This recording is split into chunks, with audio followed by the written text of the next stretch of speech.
left, Dave Biddle, 24/7 Sports. Hi, Coach. I noticed Will Howard was taking most of the first team reps. What can you tell us about the quarterback position? Is Will a little bit ahead now? Just what do you want to say about that? We've been mixing it up a little bit, but you're starting to see he and Devin get a little bit more the lion's share of the reps with the ones. I will say that he's taken command of the huddle at the line of scrimmage. I think he's much more confident out there. No decisions have been made. We're gonna probably scrimmage a little bit on Saturday. By then we'll take an evaluation and kind of see where we're at. But both guys are getting reps to ones. But I will say that Will really has taken some strides here in the last couple practices, taking control of the offense, making plays on third down. Again, hasn't won the job, but we have seen some positive play there. Thank you. Yeah, one and done, guys. Thank you. Appreciate that. Joey Kaufman, Columbus Dispatch. What have you really liked about Will and the things sort of you mentioned sort of him taking his one job, he's taking some steps and stuff. Yeah. What he had to play Saturday, we saw him run, we've seen some good throws. What just in general, what do you like about what he's done? I think this preseason you've noticed a total command of the offense. He's put some work in, I think, this summer, not only on his body, and by the way, I think it was 2% body fat that he changed, and so that part was big, but also just understanding of the offense. He's worked on his throwing mechanics. But if you just said, give me the one thing that looks different this preseason, it's his command of the offense, the way that he's making decisions, and his movement. One more thing. You have a vote in the coaches poll this year. How did the Buckeyes do on your ballot if you want to share it? Yeah, that's not public. I guess the last one is, so I'm just going to keep it that way and say keep myself from getting any more scrutiny than I need. Third row right, Dylan Davis, Delaware Gazette. It looks like Jelani had a really good day today. It feels like Will and G are probably firmly established there at the top of your tight end room. But what does Jelani have to do to get more playing time? Is he making that push? And I guess where does he still have to get better to get on the field? Yeah, that's a great question. Jelani has the talent. You've heard me say this before, but he has the talent, and you can watch a 5 to 10 play cut up and be very, very impressed. But he needs to be consistent. It's all the no talent issues with him. It's the focus. He made some plays, but then there were some plays that we got to make that weren't. And so I love the way he competes. I love his approach. I love his attitude. But in order to play tight end, you have to do a lot of job description. So you really got to be on it every play. And all it takes is one bad play, and that can ruin a whole drive at tight end. So we say that you have to run routes like a receiver. You have to block like an offensive lineman. You have to protect like a running back, and you have to know all of them. So after, I would say, the quarterback, the tight ends are probably asked to do the most things. So, we try to do the best we can and keep it simple, but the reality of it is they're asked to do a lot. So he needs to continue to work in the meeting rooms to make sure that when he gets on that field, he knows exactly what he's doing. Because, we see a huge ceiling in him. He's made strides. He's had a good first couple weeks of camp, but we need him to come on in that area and just show more consistency. If he can, he'll play for us this season. Far left, Joe Nugent, WCMH. We're seeing a lot more pads on the helmets this year compared to last year. How did that come to be at this camp? Yep. So we had a meeting here with Dr. Lanzer, who's a neurosurgeon here on campus. And he's had a relationship with the NFL subcommittee on concussions. And we looked into it last year and allowed it to be optional for our players. And then he shared with us the data coming out of the NFL last season on, those who had guardian caps going against each other. And it was hard to not recognize that there was definitely an improvement in that area based on the data that we received. So we made it mandatory for our team. We brought Dr. Lanzer in as a resource for any of our guys that had any questions regarding it. But the NFL, that was their policy here in the preseason, and we followed that. And they're going to carry it into the season, is what I've been told. So we're going to do the same thing. And if it can protect our players and it's safe, then we'll do that. We just wanted to see the data. The data has shown that we should do it, and so that's what we're doing. And the guys have embraced it. There was really no pushback from our players. Fourth row right, Andy Backstrom, Letterman Wrong. Ryan, 3 offensive linemen were Iron Buckeyes. Was there a different degree of intensity from the group that you saw this offseason compared to maybe offseason?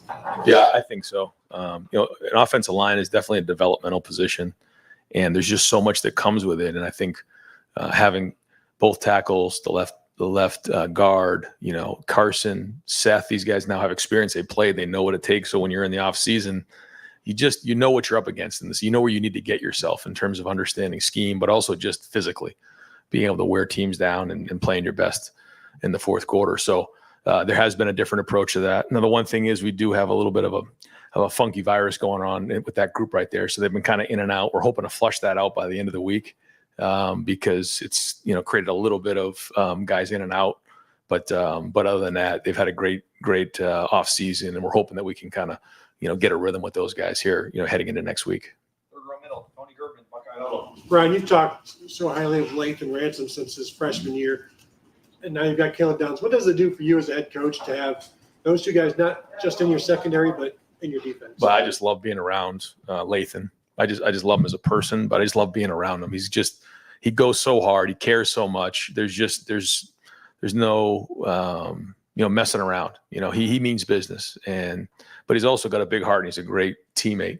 And when he decided to come back, that was a big deal for our entire defense and our entire team. And so, I love being around Lathan. He's a competitive guy. He plays really, really hard, and he's poised to have a great season. And then he and Caleb back there, and then you got Jordan at nickel, and then Denzel and IGB, and you feel Jermaine Matthews every day out there. Malik Harford showing some different things. I mean, there's a swagger and a strut with that defense right now. They love to compete. They love going against each other. They kind of go back and forth with the wideouts every day and the tight ends every day in practice. I mean, if the offensive line wants to go against them, they'll do that too. It's just the way they are. They love competing. And even just at the end of practice there, when we're doing our finishers, and they're barking because there's competition going on. So they're a gritty group, but that starts with the older guys, and Lathan's one of them. Right next door, Dan Hope, 11 Warriors. Following up on the tight ends with Will and G, where do you kind of see that right now in terms of their competition for starting job? Yeah, they're both going to play. It's 11 and 12, so we'll figure out where they fit into those. There's a lot that comes with playing tight end. Cade really 2 years ago probably played maybe too many snaps. I mean, that was a lot of snaps for him. We tried to help him out a little bit last year. So, there's going to be plenty of snaps to go around. It's going to be one of those deals where, does he deserve to play? If yes, we'll draw that line and roll those guys. But we're looking for them to be able to do multiple things. I don't know if, all the guys in that room have the same exact skill set. So we'll figure that out as we get closer to the first game. But ultimately, they all can play Y and they all can play H. And I'm hoping that, Bennett can come along. I'm hoping Jelani can take that next step. We're seeing some good things out of Max. Pat Gerd is another guy who's been around the program for a while that, is a guy that we hope we can rely on as well in some of the packages that we have. So I know Coach Bailey's working hard to get those guys game ready. Right behind him, Pat Murphy, 24/7 Sports. Ryan, you were asked at Big Ten Media Days about huddling and the helmet communication. Having now used that more, how are you seeing that work out? The quarterback specifically, and how they're handling the huddles, and how much does that maybe play a part in some of the decisions? I think it's going to be interesting to see because, up until 15 seconds, the defense coordinator can talk to the linebacker, and the offensive coordinator can talk to the quarterback. So I'm sure there's going to be a point where both of those guys are going to be like, will you please shut up and let me play football? But I think it's going to be different. What we haven't experienced yet is, and I gotta figure this out going into next week, is like at 15 seconds when that thing shuts off, what that's going to be like. Because right now, we're still communicating through that. But it is different. It is different how we're doing it. And there's going to be multiple tempos that come with it. Again, at the end of the day, football's football. So whether we're signaling or communicating it in, we all have to be on the same page and play the game. But there is some nuance to it that we're working through. Deep center field, Jeremy Birmingham, the podcast, Kings of the North. Ryan, how hard is it with as good as the secondary is and as confident as they are out there, how difficult does that make evaluating quarterback play, but also the wide receiver depth to see who's really taking the steps they need to? Because it seems like to complete a pass out there requires an absolutely perfect play. No, I don't think so. I think, our guys have been very aggressive and they've challenged a lot of throws, but the good teams we're playing are going to be the same way. So that's the standard. And, that, as we say this all the time, iron sharpens iron. I think Denzel built so much confidence. I asked him the other day, like, who's the best player, you've gone against since you've been here? And he was, he mentioned the guys that are on our team. So it's vice versa. If you can get open, and catch a ball on a fade against IGB or Denzel, or catch the ball over middle, or work a vision and break against Caleb Downs or Lathan Ransom or Jordan Hancock, then you're going to be pretty good against most of the guys in the country, and it builds confidence that when you can do it. I think the thing that I appreciate is every day these guys are bringing it. Every day when there's a competition and it's nasty out there, it's gritty, and I think right now there's probably more depth in the back end on defense than there is a wide receiver, and so we need some of those guys to step up. But we will, the good news is, again, if you can do it in practice against our defense, then you can do it in a game, and then you can prove to the coaching staff you deserve to play. And I think that's a motivating factor for our guys. Fourth row right, Cameron Teague Robinson, the Athletic. Right. In media days, you mentioned Brandon as somebody that you feel when you're out there. Yeah. And we've been able to see him healthy, obviously now, and can he's really cooking out cuts. How much does that add versatility to what you guys can do with him? Because he can do so many different things. Well, you've heard people talk about almost building a basketball team, different sizes. And when you look at, Carnell and Emeka and Jeremiah, and then you look at Brandon, I mean, they're all different sizes. And Brandon's built low to the ground, but just super competitive. I mean, we say this all the time, like, can you see a guy play? Yeah, but can you feel a guy when he's out there? You feel 11 when he's out there, just the way he plays. And he's competing his tail off, and he's jawing back and forth with guy. He loves the competition, and I just like that part of his game. And he has toughness. I think when the ball's in his hand, he's a strong runner. He's played some quarterback in high school. He's played some running back in high school. I mean, he's done a lot. He can return. He's very versatile that way. So, if he continues to build, and he's not perfect. I mean, there's things he's got to get better at, but we're going to count on him to be a key contributor this year. Right next door, Spencer Holbrook, Letterman row. Ryan, I saw Dante Armstrong get into a little bit of a pushing match. One of the guys saw Davison get into Jeremiah's face after a pass breakup. Do you like seeing that intensity right now? Is that something that you don't want to encourage guys to be fighting on the field? Like, are you seeing that intensity that you want to see in practice Saturday? These guys seem to be pretty tired at this point. Yeah, no, I mean, it's different between, getting tired and throwing a punch and getting thrown out of a game or breaking your hand. That's just complete undiscipline. It's another thing when you're just going so hard that you're going to be jawing and pushing and being edgy and playing all the way to the edge of the whistle. Like, that's what we want right there. And, our guys aren't going to back down from anybody. And that has to be that mentality every day when you're out there, and you have to bring it. And so, we're not going to have guys running from the sideline, getting into it. We have a protocol for that. We've talked to our team about that. And, we can't be, whatever we're doing in practice, we're going to do in a game. And so we can't get penalties for undisciplined behavior. But at the same time, like, we're going to go really, really hard in practice and push each other. And there's not one guy on that field that's going to back down. So, what you saw out there in practice is what we're looking for in terms of intensity. Austin Ward, podcast. Ryan, how has this illness with the offensive line impacted the evaluation or position battles, or even like just the way you practice the first week? It hasn't really affected us yet. It did a little bit today. We had a couple things show up, and so a couple of guys on the offensive line had to double up, and I called them out after practice and gave them a shout out, because that wasn't easy. It wasn't all perfect, but they were tough and gritty and really gutted it out. If this continues like this, then it is going to have an effect. If we can kind of flush this out here pretty soon, then I think it'll be just a bump in the road. So we'll see how this weekend shakes out. Bill Rabinowitz, Columbus Dispatch. Yeah, we saw Jeremiah was named one of the 10 Ironmen or whatever, which as a freshman I'm sure is impressive. You've been very careful to not want to kind of add to the hype, but is it to the point now where it's like, there's no denying it? And just his battles with IGB, for example, how much does that make him better? Yeah, he loves it. We were up in the training table the other day, and so that's why I came here, to get better. And I'm going against these guys and learning about myself. And I love his spirit. He's so competitive. For somebody who's as talented he is, first off, he's strong, and he's powerful, and he's big, but it's his work ethic to me that just jumps out. He's physically tough. Physically, he'll get after you. But also, when he gets out there, very, very few MAs for a young player. He takes his game very, very seriously. He puts the work in off the field.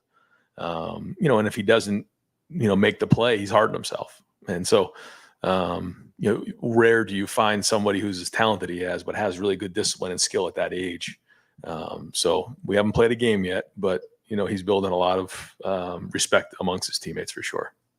Right behind him, Stephen Means, Cleveland.com. It's just funny watching you deal with that. August 31st is going to be very interesting. I was right here when we heard he was coming. Right? Yeah, no, it's like, well, that was why. It's like you almost fainted about the kid. Now it's like I don't want to go there anymore. Yeah, I get it, but it's just going to be funny August 31st. When you're evaluating quarterbacks, whether it's when you brought guys in the portal or in recruiting, when you're watching film, you brought up special trait a lot. I know it's very early to talk about that, but when you're watching film, there's probably something you identify with and you go, I can work with that. With Will, when you were watching him at Kansas State and you saw what he was doing as a quarterback, passing the all, what did you see in his game that made you go, I can work with that? I saw some poise in the pocket that is hard to teach.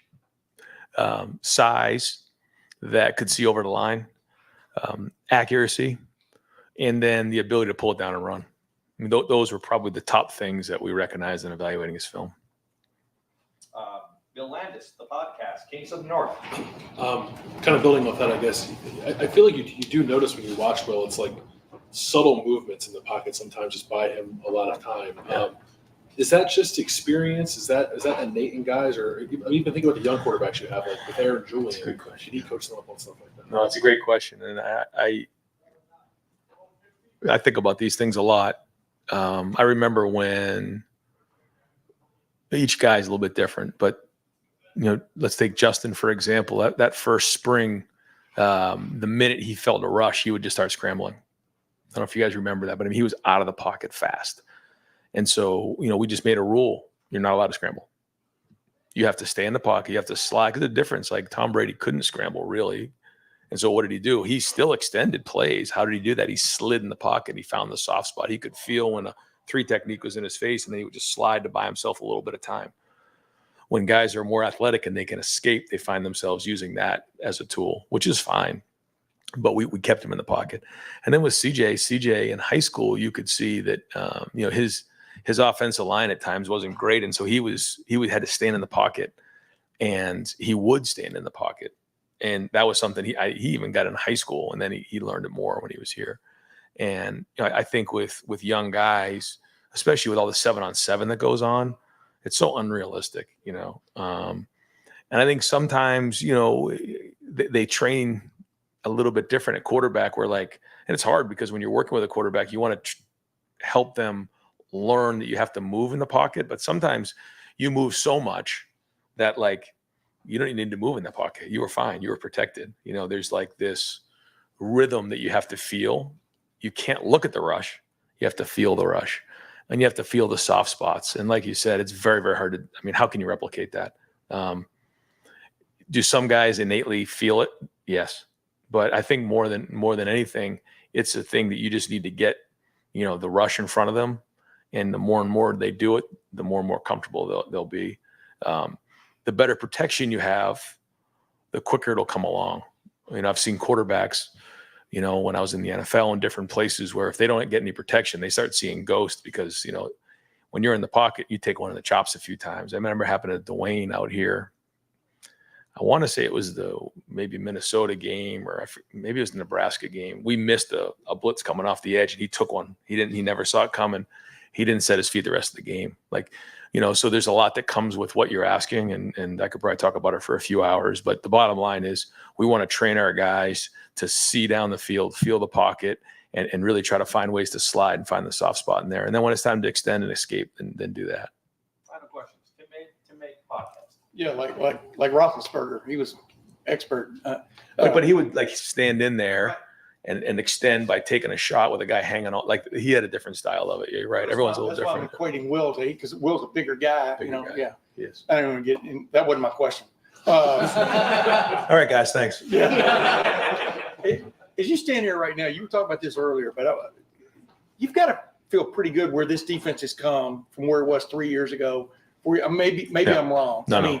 What does that give a head coach when he sees a defense like that out there? You understand what I'm saying? And you know what I mean? And think about where you were 3 years ago. But what kind of comfort is that? What is the word you would use that it gives you? And explain that. Well, I think two things. One, I'm able to sit in those meetings a little bit more So I have a better idea what's going on, which when you're on the offensive side of the ball and you don't quite know, the answers to what the problems are, you can get a little panicky. And I think it's helped me to go in there and sit in there and ask questions. And Jim's been great, just, fill me in on some different things.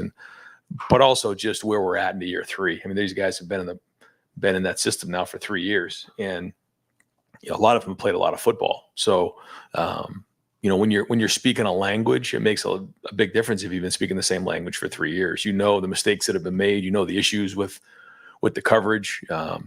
And then when Jim's calling the defense, like they start to understand why. We talk about this all the time. What do you have to do? How do you do it? But then why is he calling? He's calling that coverage for a reason. He's calling this blitz for a reason.